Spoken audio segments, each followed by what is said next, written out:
Welcome to the latest episode of Defense Disrupted. My name's Ian Kalin, and it's an honor to be joined here today by a retired General Mike Minihan. Many call sign, but I'm going to call you Mike on this podcast if that's okay. Mike, welcome to the podcast. Thank you. Honored to be with you. Really thrilled. I'm coming to you from the hill country of Florida, which means I'm at 140 feet elevation, so the big mountains of Florida. Well, thank you for calling in, and I hope the weather's treating you well there over the summertime. You have an extraordinary career across the U.S. Department of Defense. We're going to dive into some of those details here in a second. I'll give you a chance to introduce yourself. But I will say just at the outset, for those of you watching this podcast that don't recognize you with a new haircut, this is the same General Mike Minihan that was the commander of our Mobility Command and also was the deputy over at IndoPACOM. So that's the gentleman whose many years of experience we're bringing to this conversation. But I'll turn it over to you, sir, just to ask a couple of fun questions to get things started. What was your first job in the DoD? First job in the DoD was a student pilot at Columbus Air Force Base. So I'm executing Plan A. My grandfather was a World War II bomber pilot. My dad, an Air Force intel officer. So I'm third generation Air Force, and I begged my grandfather to tell me war stories whenever I was around him. Certainly when he tucked me in bed at night when we were, staying at his house or he was visiting. And so being a pilot in the Air Force is Plan A. I did not have Plan B. And, here I am almost 35 years later, having lived the dream. And I'm just grateful that I was surrounded by a family that provided that inspiration and certainly provided that motivation underneath to accomplish all the challenges that I needed to get here. And it certainly took all of us, because I can bring the challenges when it comes to, life. So really, really fortunate to be in this position. I was talking to some airmen that had the privilege of working for you at some of your past jobs and then bringing the challenges. We're going to come back to that actually, because I think that came up in me looking into the things that you've done. But before I get to those questions, let's round the horn on the compass of north, south, east, and west on the things that you've done. So that was your first job. Did I say it right? What was your last job in the DoD? So I went from student pilot at Columbus Air Force Base and then culminating with the commander of Air Mobility Command. Phenomenal total force team, guard active duty, reserve, civilians. I also count the wonderful spouses and certainly the kids, the retirees, everybody that had a part of that mobility enterprise, certainly all family to us. 1,100 airplanes, 110,000 people. It's the largest flying operation in the world. And you see us in action. I came in after it, but you saw the evacuation of Kabul, to the support to Ukraine, to the support to Israel, to the big exercise we did in the Pacific, the withdrawal from Niger, support to Haiti, all the big things. We describe it, we're the maneuver for the joint force. We extend America's hope, and we certainly project America's power. So it was a treat to be that commander for 3 years.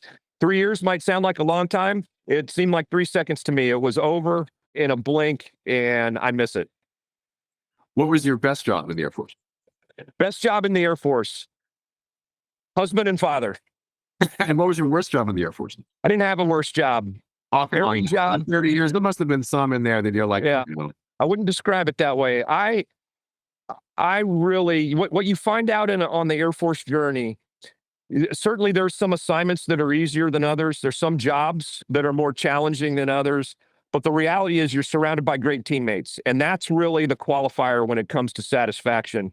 When you get to work with people you love and respect, when you get to tackle righteous missions, and then what you find out is the same thing that kind of gives you a tummy ache is also the same thing that just fills your heart and fills your soul. And, to have been able to do that consistently across 35 years, no worse jobs. I had some challenging jobs. When you rise to the rank of general officer, the way I describe it, and I wrote this down, and I took this from Admiral Phil Davidson. He's the one that said it to me, and it's perfect. Your judgment and stamina will be tested on a daily basis. So I would actually, if you're asking me what was my most challenging job, certainly the last job at the 4-star level, judgment, stamina, all the atmospherics that play out on a much grander scale at the national level, at the strategic level, incredibly challenging, also incredibly rewarding. And it's the point in your career where you have the most ability to do the right thing. And, I believe I took full advantage of that. I have no regrets when it comes to the actions I took. The only regret I have is I wish I'd have had 3 more years on top of the 3 years I had. That's how hard it is. That's how long it takes to get all the things done. Your point about stamina is interesting because I think you also earned a reputation, right or wrong, for testing not just the stamina of some folks that had the privilege of working for you, but the very Air Force itself. I'll give a specific anecdote. I was asking about you in preparation for this conversation, and I'm a Navy guy. I'm learning a little bit about joint. I'm learning a little Army. And I said, what exactly is Air Mobility Command? Tell me more about it. And he described it in terms of the scale of the largest flying enterprise. And a gentleman said to me, "Is oh, just think of it like logistics. That may be more of a commercial word to help translate some of those operations." And he's like, but with General Minihan, he turned them into a warfighting force. He showed up and pretty early on told them to get ready to go to combat. And the culture of that organization was shocked. But it wasn't like a bad shock, like maybe you see some stuff in politics today, but it was a call to mission, call to action, and everyone rapidly found a way to get behind his motion. But it was a shock, and then of course that those resilience to be able to stand up to that. Can you talk a little bit about that experience of this announcement or some piece of vision that you shared, and how it was the Air Force in keeping up with it? Yeah, I was hired because of my experience in the Pacific. I don't think anybody's looking for someone with my pedigree unless I've got a very nuanced experience, and that nuance for me was 10 years in the Pacific, 2 tours in Korea, 2 tours at Indo-PACOM, and then a tour at PACAF. So about 10 years total, and so intimate with the challenge of North Korea, intimate with the challenges of China, and then not just familiarity with those missions, but working them at high levels in times that were very challenging. So I'm grateful that joint experience. I wouldn't trade the world for. In those 10 years, I worked more for sailors and soldiers than I did for airmen, and that broadening was just a spectacular personal and professional treat for me, and I hold all the joint team in the highest regard. But my boss at the time who hired me, General CQ Brown, sat me down the morning that he promoted me to 4-star, and he said, "Minnie, go faster." Not a comment on my predecessor, simply a comment on his memo, accelerate, change, or lose, and then also a comment on the changing operational environment. So I know how to go fast. I'm certainly one of those that you don't really need to tell me twice. So I found that overlapping that order to go faster with my experience in the Pacific, I knew exactly what we needed to do. And remember, I came in just after the Kabul evacuation.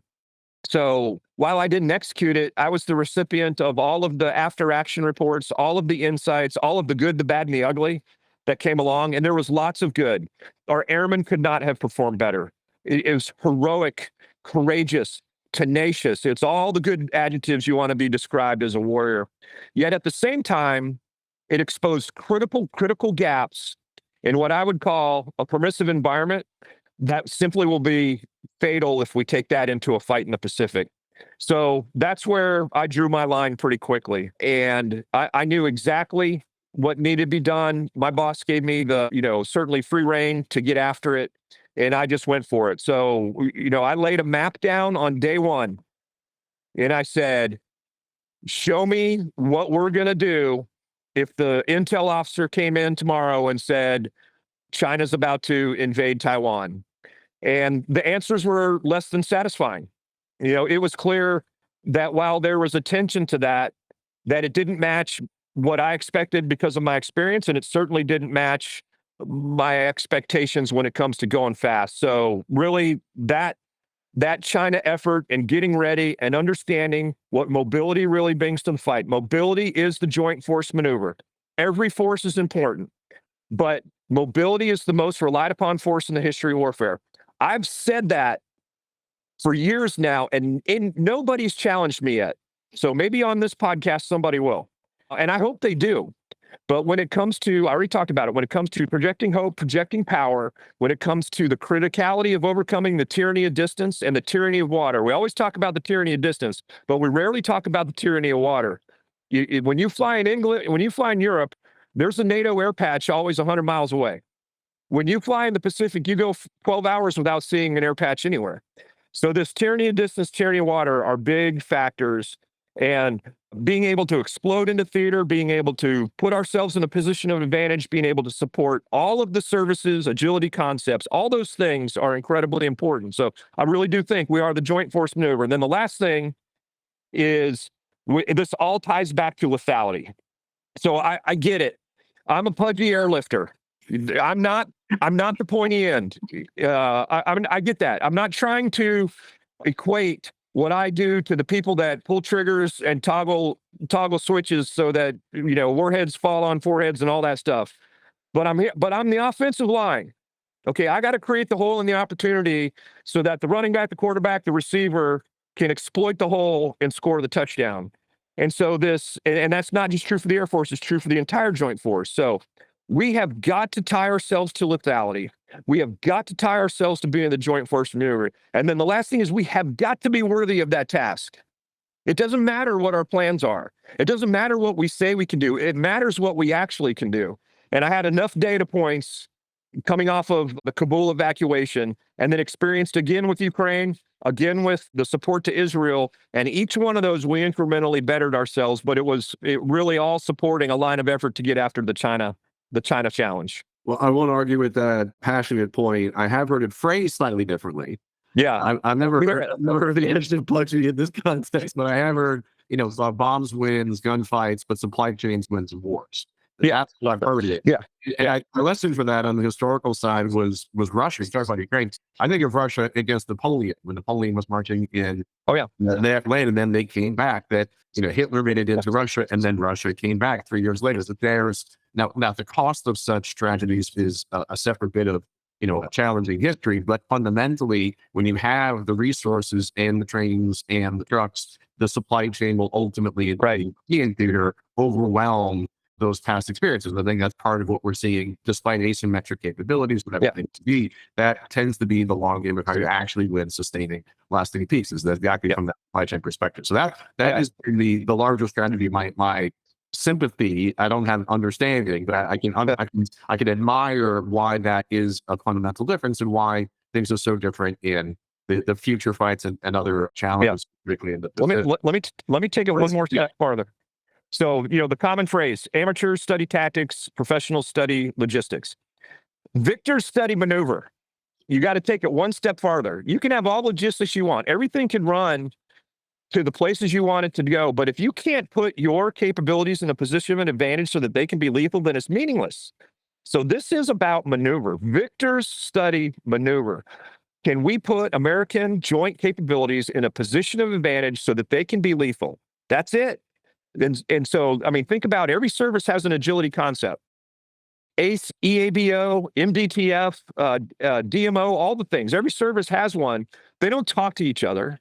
They're all expecting Air Mobility Command to be the magic there. Yet we've yet to integrate that and understand how that plays out on a grand scale. So we really got to take it to the next level. When I say we're the Joint Force Maneuver, it comes with a little more sophistication than just a bumper sticker. We gotta be able to maneuver at tempo. We got to be able to, react to, the red, the blue, the priorities changing, the airfields falling out, all of the things that need to happen to be able to sustain that joint force. And I've got concerns. This. I'm certain we're going to get to it. But that means we've got work to do and challenges to overcome. And it all starts with resourcing and articulating the need for it. Well, let's go there. So what are some of those challenges that you used the word earlier that I think describes a strategic shift in where people have been investing and are struggling to get ahead of the future fight? And that word is permissive. I think about it. I was listening to an event yesterday. It feels like every company is a version of contested logistics. Like there's other startups and another container that can do something with 3D printing. And it's good that there's enough requirements have been shared and venture dollars have been invested in those areas because it seems like obviously it's a fundamental recognition. Stuff's happening in that regard. I get that at the ground product level, the warfighter level, all these exercises that I think are becoming more popular now as being a testing ground for some of these activities. I get that. However, when I go up the chain and maybe some of the current leaders, I ask things about what I would call the size, weight, and power, the swap of all these capabilities forward. Hey, have you thought not just about the bullets, but the batteries? And how about the networks? Do you think you're going to have Wi-Fi in that environment? You think you're going to do a chat GPT or whatever, any LLM, without Wi-Fi? Wait, what do you think? Does your airplane work in or does your Wi-Fi or cell phone work in airplane mode? Hold on a second here. What do you think was going to happen? I feel like there's this weird cultural like miss in terms of all of the aspects of the mobility where maybe it's the definition permissive. And of course, we're not going to talk about classified capabilities here, but I feel even on the unclassified sense, I feel like there's some stuff that culturally is really an inconvenient truth that folks aren't bringing. This is my outsider's view. I don't know if that's a fair accusation on my part. I'd really look for your guidance as to how folks are thinking about permissive this environment's going to be. Yeah, I think it's a keen observation from you. You're on the right path. So, I led off with the, provocative yet well used, the most relied upon force in the history of warfare. Yet we are also the most vulnerable, the least connected, and the least integrated into the war plan. So you're nailing it. And I'll use the most recent example: exceptional performance by the joint team with the strikes in Iran last week. Exceptional at the highest caliber of execution, the highest caliber of precision, exactly what we knew the joint force can do. And, to specifically call out the Air Force, I mean, just exquisite the way that all comes together. And it's a permissive environment. So you can come away and you should come away very proud and very pleased, but you should also come away saying that won't exist in a China scenario. You will be contested from the word go in all domains. You will not enjoy freedom of maneuver. You will not enjoy uncontested lines of communication. You will not enjoy free access to the satellites, the cyber, the electricity, the utilities. You will be fought from the word go the farther you go west to handle this. So there is a real need for us to get this right. There is a real need for us to, what I call, remove the insidious accumulation of caveats and assumptions. And we've got to get into a basement. We've got to bring the whole joint team together, and we need to play this maneuver for real, of which logistics is a part. I'll give you an example. We still fly our airplanes like it's 1950 because of the lack of connectivity. You've got more connectivity in your cell phone than our mobility planes have in the cockpit. You've got more connectivity in your car in the driveway than our mobility aircraft have in the cockpit. And if we bring that to the battle skies of the Pacific in a near-peer crisis or conflict with China, we're going to lose. They're specifically tailor-making a force to defeat us. They know if they shoot down one tanker, you automatically decrement fighters. They don't have to go after the high-end stuff. They just have to go after the unconnected tankers. Okay? So we have got to be precise and aggressive. We are on a good path, but we are not far enough down it, and we are not running fast enough along it. So, think about this. If we have to operate them like it's 1950, just like our grandparents did, then we're going to be essentially a taxi service, old school, right?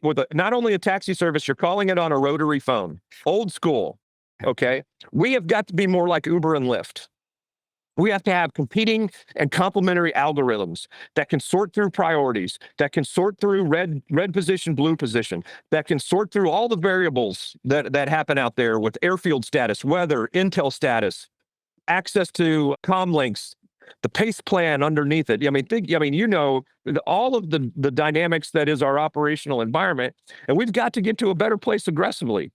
So, I got a little sneak peek at, what the budget request is, been approved, and kind of make now I'm going to put a big asterisk on it. I haven't seen it, but I don't see the aggressive move to run faster down the path when it comes to the mobility platforms. And then I'll end on this one with a stark question to you. How does a tanker crew know it's being engaged by the enemy in the Pacific? I don't think they do, but I assume they are every day. No, when they wake up in heaven. Oh, how engaged? The definition of engaged is tricky. Yeah, that is a crass, intentionally provocative way to say it. But that's the level of situational awareness that exists in the majority of the mobility fleet because of the lack of connectivity. This is attainable connectivity now. We could actually just spend money and go get off-the-shelf stuff and improve our status exponentially. It's just a decision to do it. So I'm pretty critiquey when it comes to what this budget's going to say. I know this. Money goes to the trusted and prepared. Your care, you can say all you want, but the true sign of caring is throwing money at it. applying money at it. I'll say it, I won't be flipping it back. Investing, Mike. We say investing now. Yeah. Investing in the capabilities. And so you can say all you want, but unless I see the investments to follow, I think it's all back to money. I agree with you. The inconvenient truth of allocation of resources and power. I do the same thing for whether it's federal investment in the programs, which is not even a defense phrase, frankly, right. It's also a form of power. And as a lot of folks, I think, of course, are rightfully not concerned about the cost of the bullet at the lowest levels, right? The objective is to accomplish the mission. But I think that is the business executive obligation when you get to the level of the 3 and 4 stars. You start getting asked fundamental questions about how we're investing our resources. And I find there's great alignment with every business executive, every large organization, and that general officer that is in charge of those resources. They get asked, effectiveness, what's the return on investment? Are we spending money on things that don't actually help us with our primary goals? And moving money is moving power. And there's a lot of are in that regard. And a lot of folks don't want things to change if their job depends on changing, right? So that's where money is competitive. I personally think that's part of America's strength, is that in that competition, there can be truth. You can have, the better product at the cheaper price when you fight the monopolistic behaviors. I think that's part of why our system has some strength to it. But I think, to your point, it's certainly not changing fast enough. I was going to say, I already made the money goes to the trusted and prepared, but this country needs to make a decision on its Air Force. It needs to either fund the Air Force it needs or live with the Air Force it funds. So right now, the now is so expensive for the Air Force that it can't afford the future. And there's an important caveat here. The senior leadership in the Pentagon and the Air Force gets paid to win resourcing discussions. Let me repeat that. They get paid to win those discussions. So win them. Win them. I mean, this is not an all shucks type of situation here. The future and the credibility of our Air Force is at stake. And I realize that saying that might sound like I'm putting down the other services. I'm not. I think you'd struggle to find someone with more joint appreciation than myself. So I get it that it takes all of us. And this is about joint effects, not about Air Force effects. This is about how it all comes together. And in order for there to be the maximum joint effects, there needs to be a significant influx of resourcing to the Air Force. And we have to count on the senior leadership to deliver that investment. And now is the most critical time. It's not in your resume, but I've seen you engage the Hill with extraordinary impact. You get clearly from your work how investments can drive changes in the battlefield. Why don't other current general officers engage Congress like you did? Yeah. Let's see how I answer that question. I'd phrase it this way. I have an obligation to go to when I go to Congress, I put my commander hat on. I don't put a preserve my career hat on. I don't put I just want to survive this. I'll tell you, I've heard in senior levels, hey, answer the question without answering the question. That's never been my attitude. Okay. Wait, but who's telling you that? Is this like the OCLs who are like, hey, sir, be careful. Don't get it's at high. Let's just put it this way. It's at a high level.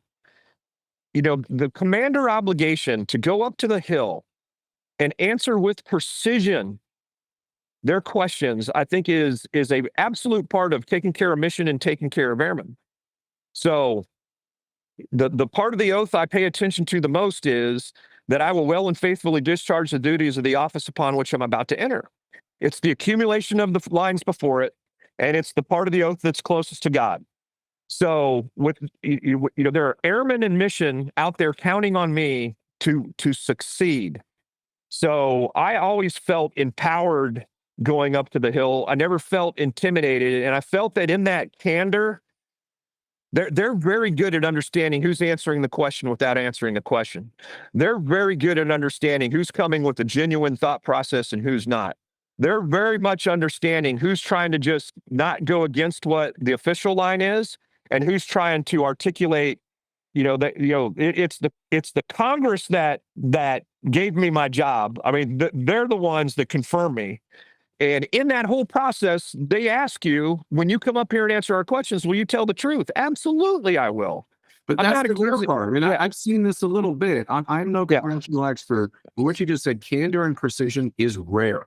Yeah. In the business of government, which is the business of national security, what I can understand is that why is it so rare? These military officers are able to do that with their troops. Why Yeah. aren't they doing that with their, what I would call business executives? You all call PSMs and congressional stakeholders. Like, Right. it seems to be like that. Yeah, you excelled at it. You Yeah. were brilliantly impactful. And I wish other military officers had that understanding of their job to engage those business executives and to get better investments in the future capabilities, just like you did. And so I think you were an exceptional performer. You were not like many of the others still in there today. And I'm wondering, well, why is that? I mean, not Yeah. it's terrible. I don't know, like, they don't get that that's when they trained up the ranks and they're not supposed to speak with candor and precision. I know it's a surprise to me because I Yeah. think it would be an essential criteria to get the job in the first place. Yeah. I'm not, my style didn't change when I became a 4-star. I mean, if you didn't like Minihan as a 4-star, then you weren't paying attention for 31 years before it. I mean, that's the truth. So, yeah, I'm not accusing anybody of being deceitful. I'm just saying that my style from the get-go, and especially as I got more senior, especially as I got exposed to different services and the way they approach. I mean, don't forget, my time in Korea was under Army generals. My time in Indo-PACOM was under Navy admirals. There's a precision and a crispness that's, pretty awesome. So I learned a lot from that. And, I didn't change. And I think I had high resonance on the Hill. I had magnitudes lower resonance in the building, and I had significantly lower resonance within my service. So I don't know. I mean, I think you're being overly complimentary of me. It's not a critique of you. At the end of the day, it's about the money. Did the money follow? I had money follow, but it was fractional of what I needed. I mean, at the end of the day, I would not give myself a very good grade when it came to getting the resourcing. I got enough resourcing to do the big exercise and get a lot of the discussions going, but being able to close the deal, that's where that other 3 years I would need to come in. Well, and I'll give you an example too here. The two greatest commanders, the two most renowned commanders in Air Force history were MAGCOM commanders. All right. One of them is Creech, General Creech, and the other one is Kurt LeMay. Both have some fame, especially May, even outside of Air Force circles. They were MAGCOM commanders for 6 years each. I mean, we go back to the foundation that they set, what that meant for, the standards, the discipline, the nuclear mission, all the things. They go back to that, and it took them 6 years to cement that into this Air Force. And I think we do ourselves a disservice maybe to get back some of the causal factors when we touch and go through commands. I mean, I'm fortunate and I'm unique in spending 3 years in Air Mobility Command. The majority don't do that. The majority touch and go up to Transcom, touch and go to other places. But, it's not too many that you'll find actually have to live with the decisions they made that only 3 years can do. It's not a critique of those individuals. It's not their fault. But, there's a lot of goodness to longevity in the job. So where do you see these changes going then, particularly as we think about the balance of, for example, a permissive environment in a situation like Iran combined with the Indo-PACOM challenges? What's it going to take to get the levels of investment? If you look back into some recent history, you see the 9/11s led to certain levels of consolidation in DHS. It unfortunately sometimes take a crisis before real money starts moving. Right. Is there a recognition of that crisis now? Is current leadership changing things with big opportunities? I think, regardless of you mentioned Congress, so that implies the politics of it all. I think regardless of politics, it does feel like there's a moment happening. Something is changing. And I don't know though from that environment how much we're seeing actually play its way through. Have we reached that crisis moment? Are things starting to move like never before? We're not quite there. Yeah. A couple comments. One would be America's amazing in action and alignment after getting slapped, right? So December 8th, we sober up and line up immediately. September 12th, we sober up and line up immediately. The question is, can this country do that before getting slapped? Do we have to have that failure to get the alignment, the precision, the drive to get after this? Because, I mean, at the end of the day, what we want to do is we want to deter. We want to be so powerful and ready that they look at us and they say, I don't want a piece of it. They're too big, too strong, too ready. And they're in my face. America on the horizon is America on the horizon. America on your toes is gargantua. America on your toes with partners and allies beside you, it's insurmountable. So how do we drive? A couple of thoughts on that is I just don't think the right personality. When you go back and you look at American history and the things that drive the big change, it takes an enormous personality. A Knudsen with Freedom's Forge, an Eisenhower, a Roosevelt. I mean, I'll throw LeMay, a Creech. I mean, there's many more than just Air Force, and certainly many more than them. But it's generally powerful personalities that can do that. Who can unite the joint effort, the DoD effort, at a broader level than just the Air Force or Air Mobility Command? I think remains to be seen.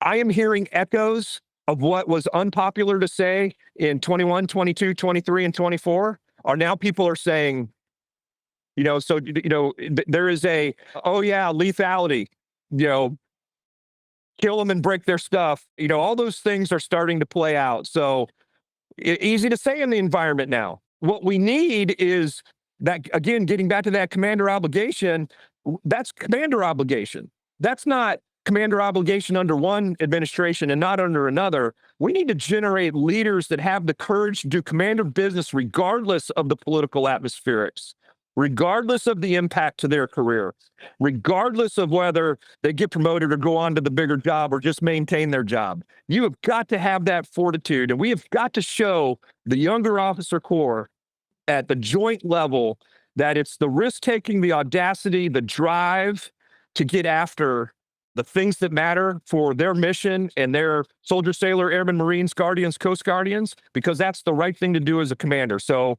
I am pleasantly optimistic that the right things are being talked about. I am incredibly frustrated that it took so long, and I wish more people would step up and be aggressive. And then, there's some freedom that comes with being right.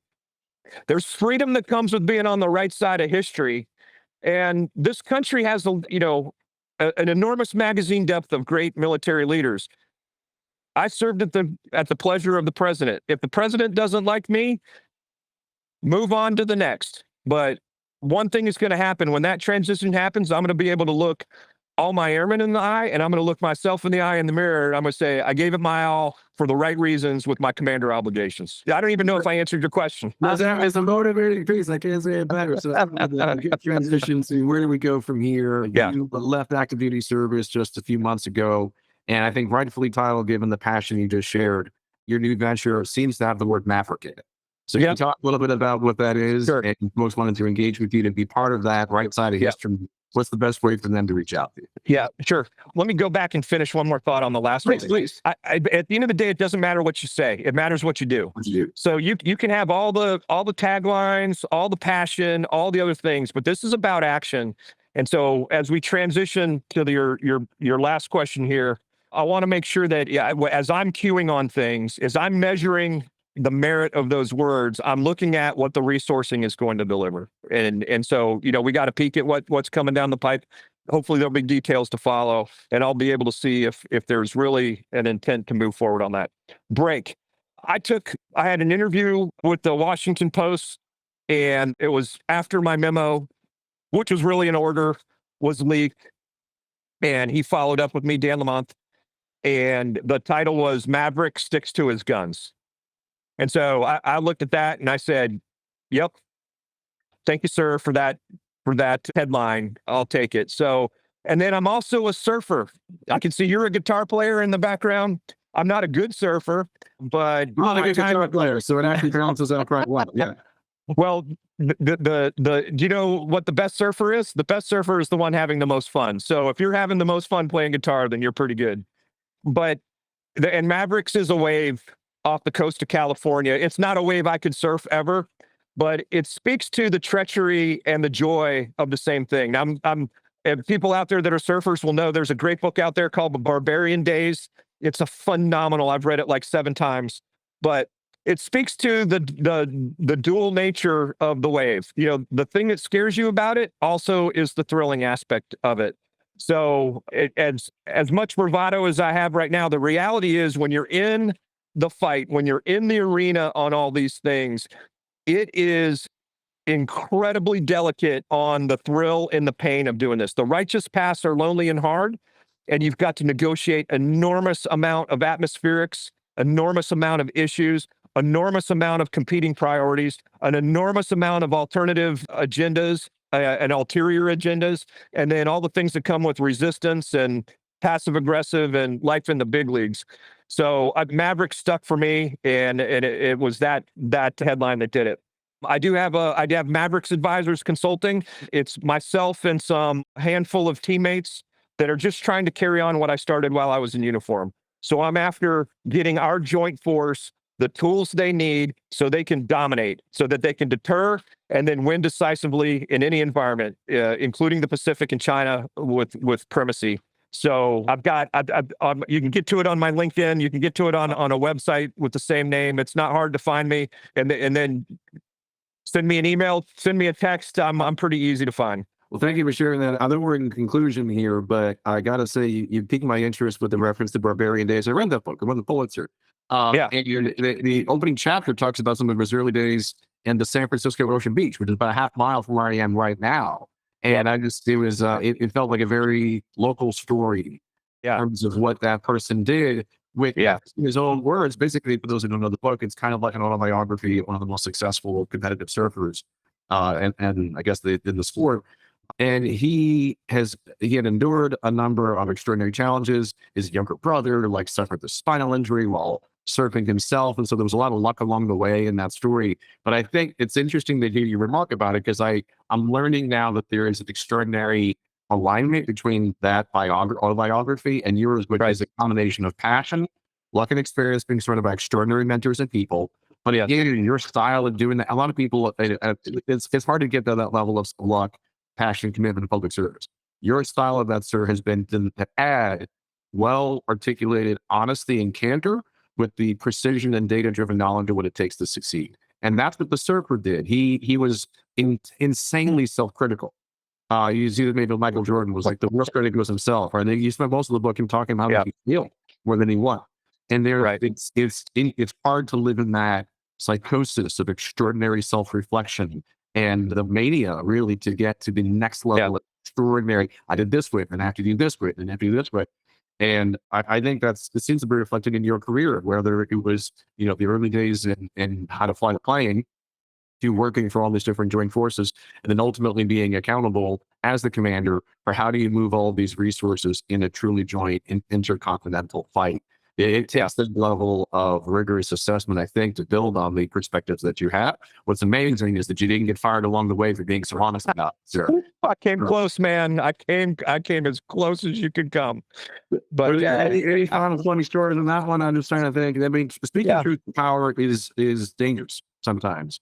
You have done it with success, which is its own special power. And obviously, for those that are watching here, have seen the passion and direct observation that led you to be so successful with it. Any final remarks on that?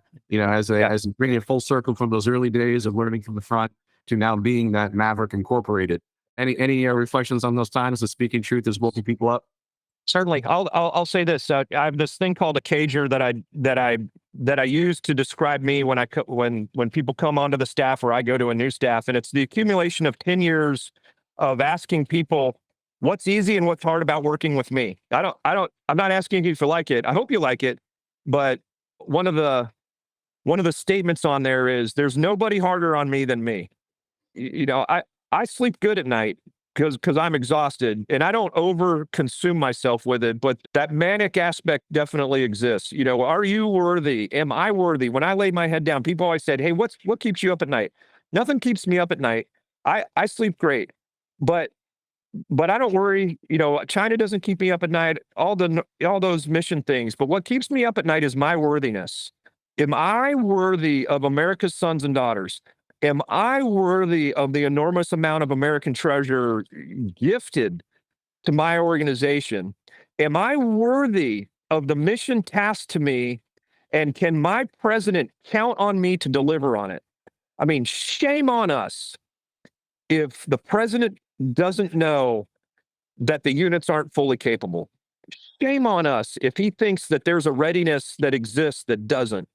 And so that's the underlying drive and energy that get there. I have no regrets. And I'll end on this. When my order was leaked, I was asked to rescind it. I mean, I was told to rescind it, and I refused. I said, I will not. And a senior person said, is your command so fragile that it couldn't withstand the withdrawing of an order? And I said, yes, it is. And so is yours. I mean, that's commander business. Again, I'm not trying to be overly bravado here, and I'm not trying to say that it was just like easy for me. You know, I'm repeating it like I'm John Wayne. It wasn't like that. Very passionate, very in the moment, but also in hindsight now, years later, also very correct. This is commander business. Commanders get paid to do the right thing, even when it's not popular. And you know, I chose to stick to my guns on that, and I took on the consequences, which there were plenty of negative. But I also had the freedom of heart. You know, the big man upstairs took the weight off of me on day 3 of that crisis. I knew I was right. I learned something, certainly. I knew who my friends were. And if it was God's way of getting me close to, you know, spending more time with my family, then that's just the way it was going to be. And once that happened, you know, there was an enormous weight, and the freedom that followed that was incredible, including the opportunity to stay on longer was really good, because even though I was ready for it to happen, I knew I had unfinished work, and I'm grateful I got more years to do it. No, it's extraordinary. Well, I'm going to be a continued student in that work ahead. Retired General Mike Minihan, thank you so much for being on Defense Disrupted. Super grateful for the insights and anecdotes on the extraordinary years of service. I wish you the absolute best on the passionate work that's in front of you. Thank you, brother. Honored to be with you. Honored to speak with your listeners. I look forward to more.